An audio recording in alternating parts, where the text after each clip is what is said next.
찬성식 두 번째 이론을 시작하도록 하겠습니다. 본격적으로 그 이론을 말씀드리기 전에 간단하게 반대측 주장에 대해서 반박을 하고 넘어가도록 하겠습니다. 우선 몇 가지 반박할 점이 있는데, 첫 번째로 반대측에서는 한 가지 여론조사를 말씀해 주셨는데, 구체적으로 언제 얼마만큼의 어떤 구체적인 어떤 출처를 밝혀주시기를 바라고요. 그 다음에 그 짚어진 점 중에 하나가 남성들이 그 간통죄 폐지를 찬성하는 경우가 더 낮다고 했는데 낮다고 했는데 그 근거 하나만으로 과연 남자들이 간통을 많이 저지르고 있고, 그래서 그 자기의 간통 사실을 숨기기 위해서, 그래서 죄로 처벌받지 않기 위해서 반대를 하고 있다고 과연 설명할 수 있는지를 한번 다시 구체적인 근거를 요구하고요. 마지막으로 한 가지 반박을 드린다면, 반대측 두 번째 입론자의 충분히 그런 주장에 동감을 합니다. 결혼이라는 것은 일생일대 서약이고, 나뿐만 아니라 배우자 그리고 주위의 많은 사람들 앞에서 평생 잘 살겠다, 사랑하는 사람과 가정을 꾸리겠다고 하는 약속입니다. 그렇기 때문에 간통은 도덕적으로 비난받아야 하는 것은 사실입니다. 하지만 저희 간통죄 폐지 찬성 측에서 이러한 간통죄가 도덕적으로 문제 없다고 주장하는 거 아닙니다.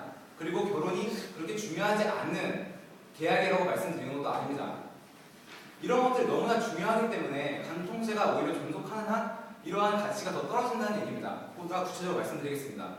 간통죄가 존속하는 한 이 입증을 하는 과정이 너무나도 그 결혼 생활을 탄탄으로 만듭니다. 간통죄를 입증하려면 가장 구체적이고 확실한 조건은 경찰을 데리고 가서 모텔이나 아니면 성관계를 할 수 있는 장소에 직접 가서 그러한 자료를 찍거나 사진을 찍거나 경찰한테 입증을 하는 과정을 거쳐야 합니다. 사실 대부분의 과정에서 이런 것들이 입증되지 않고 있습니다. 왜냐하면 간통죄는 그 핵심을 성관계를 했느냐 안 했느냐를 확인해야 하기 때문입니다. 잘 아시겠지만 실제로 한 사건에서도 모텔에도 있었지만 성관계를 입증하지 못했습니다. 그 이유는 성관계를 직접 하는 것을 목격하지 못했고, 그 두 당사자가 우리는 성관계를 맺지 않았고 단순히 모텔에서 얘기를 하러 왔다, 이렇게 주장했습니다. 하지만 현재 간통죄는 성관계만을 그 중심을 두고 있기 때문에 그런 것들을 입증하지 못하고 있고, 그런 과정에서 오히려 좀 더 개인적으로 사랑으로 대화로 해결할 수 있는 그 가정의 문제를 법적으로 형법적으로 그렇게 문제화시킴으로써 오히려 가정생활을 더 파탄으로 몰고 있습니다. 이런 부분들에 대해서 그 정확한 반박을 요구하고요. 저희 그 찬성식 두 번째 입론 본격적으로 시작하도록 하겠습니다.